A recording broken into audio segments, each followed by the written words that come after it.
It's the late 1960s. Air travel is undergoing a revolution. To challenge Boeing's massive 747 jumbo jet, McDonnell Douglas has a different vision. Instead of chasing Boeing's four-engine layout, they're going leaner. The trijet, a design meant to modernize air travel. The DC-10 looks perfect on paper. It filled the gap between jumbo jets and smaller planes. Airlines are placing massive orders. The future looks bright. But what follows? Shocking doesn't begin to describe it. The newly introduced DC-10s are falling from the sky, one after the other. This is the story of how corporate greed turned a promising aircraft into a flying nightmare, and how a single design choice destroyed one of America's most iconic aerospace companies forever. This is the story of DC-10.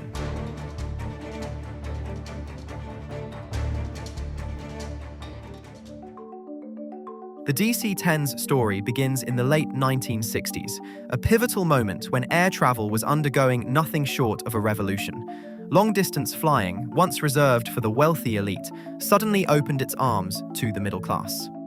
And here's the thing, and a big part of it came down to how the planes were designed. Think about it. A 1960s-era airliner like the long-range Boeing 707 had just a single aisle, 6 seats across at most. But then came the 1970s, and with it, a new generation of aircraft that added an extra aisle. More seats, more passengers, more possibilities.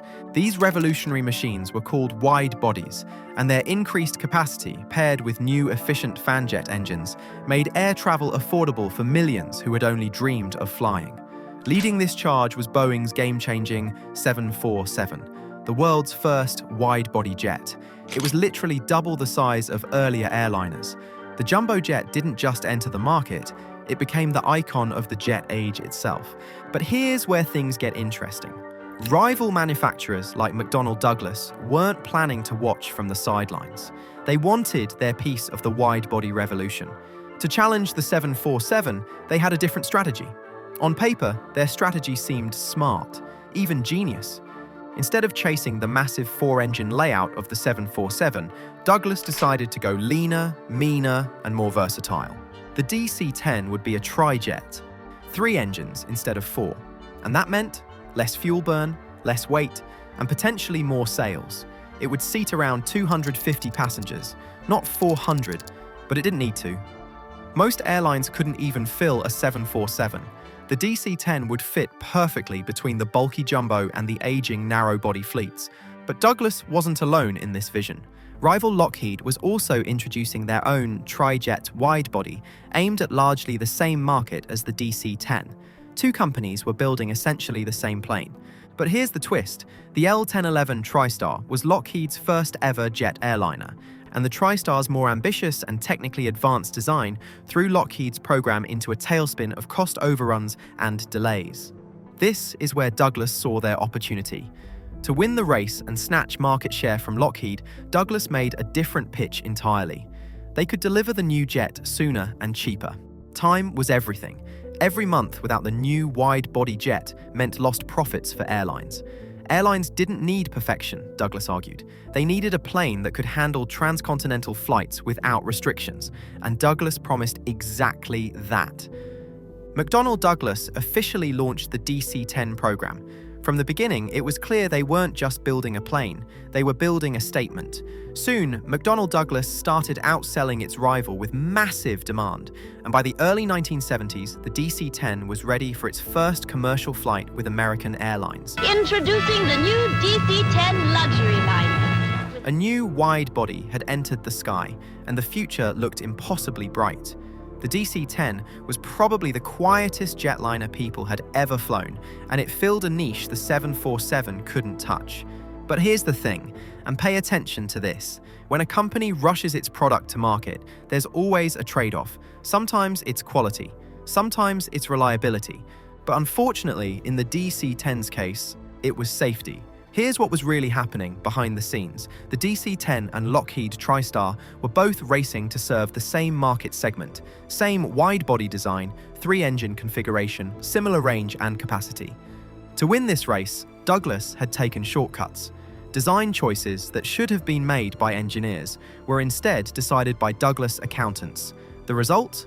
The cargo door, a detail so seemingly insignificant, had a fatal flaw. A flaw that engineers warned about.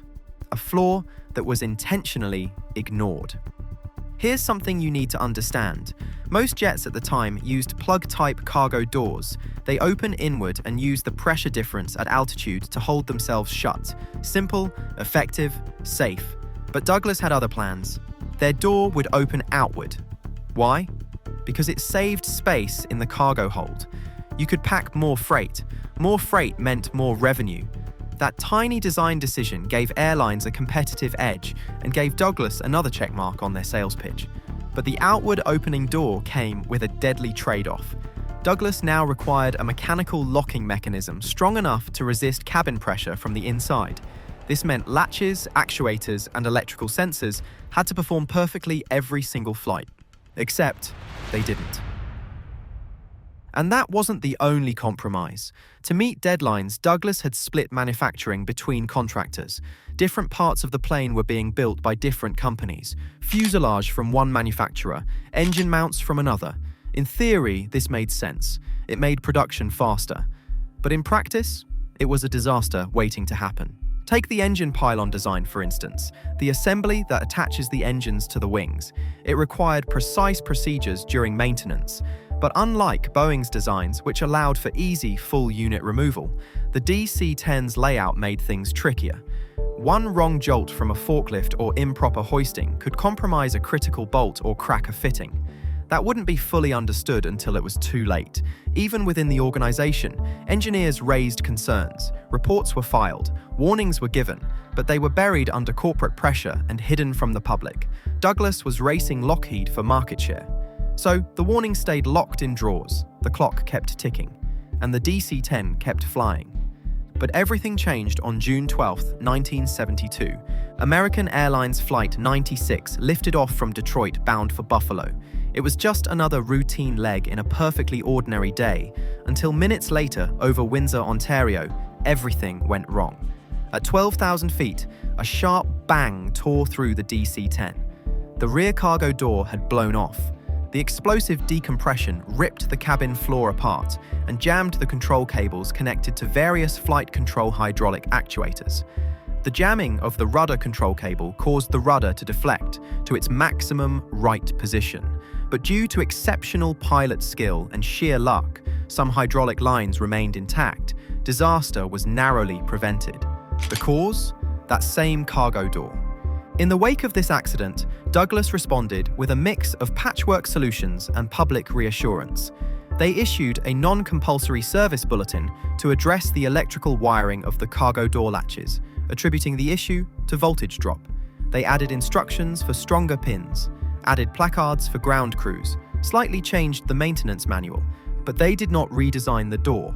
Why? Because re-engineering that part of the aircraft would have been expensive, time-consuming, and worst of all, public. It would have signaled that something fundamental was wrong with the plane. Orders might have been cancelled, so they took the gamble again.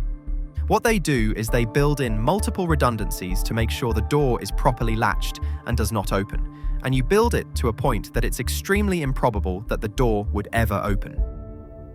Just 2 years after this incident, on March 3, 1974, Turkish Airlines Flight 981 took off from Paris Orly en route to London.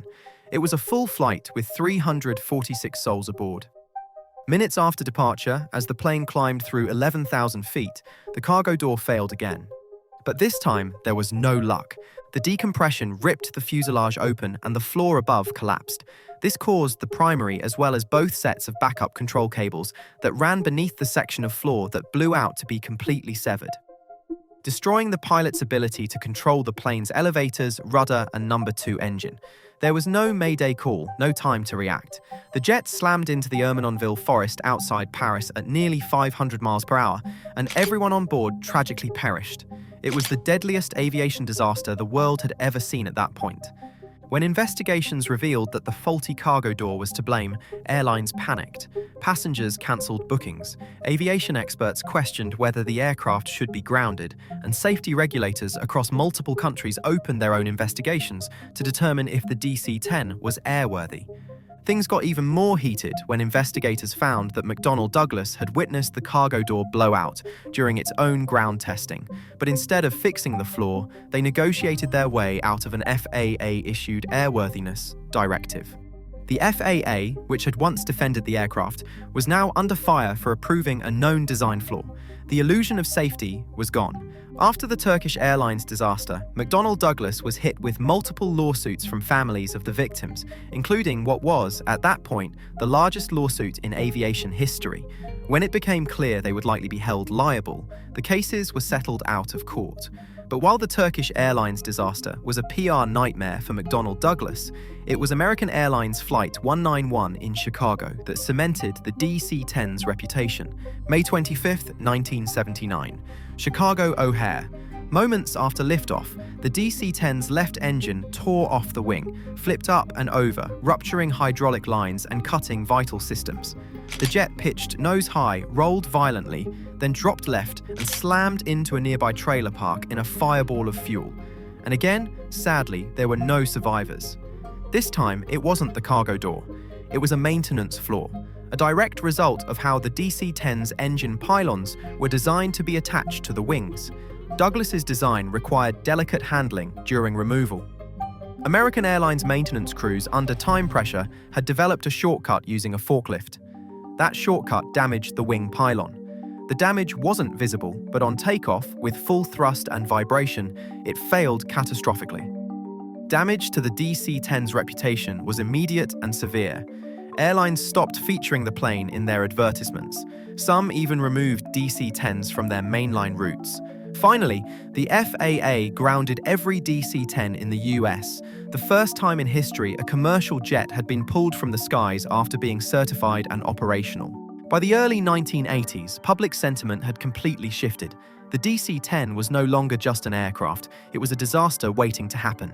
This new jet would transform from the pride of airlines to a plane that made passengers think twice about boarding. McDonnell Douglas was facing even bigger challenges. The market had really only been big enough for one trijet, and that reality ensured that neither the DC-10 nor the TriStar would become a true commercial success. The oil crisis of the 1980s made the situation worse. Airlines around the globe now wanted more efficient, twin-engine wide-bodies from Airbus and Boeing. McDonnell Douglas was running out of cash to innovate, but that didn't stop the company from trying. Douglas spent millions on PR campaigns, reassuring the public that the jet was now safe, and even went on to introduce a newer version, the MD-11, an evolved DC-10 with better engines, longer range, and modern avionics. But the damage had been done, and the stain of its predecessor was impossible to remove. The MD-11 never truly shook off the shadow of its origin story. The company only managed to sell 200 of them. To make matters worse, early deliveries failed to meet promised performance specifications. It was the DC-10 all over again. Finally, in 1997, due to mounting debt, dried-up sales, and newer competitors, McDonnell Douglas was acquired by Boeing. On paper, it was called a merger. In reality, it was the end of one of America's most iconic brand and its legacy.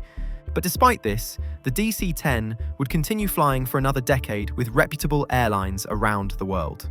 After the arrival of more efficient alternatives, it mainly served as a cargo hauler and tanker for firefighting platforms. The DC-10 was born from an idea to revolutionize the aviation industry with its innovative three-engine design. It was meant to be faster, cheaper, and more profitable than anything Boeing had to offer. The plane, that was supposed to be the future of aviation, ended up as a beacon of corporate greed and a nightmare for the families of the deceased.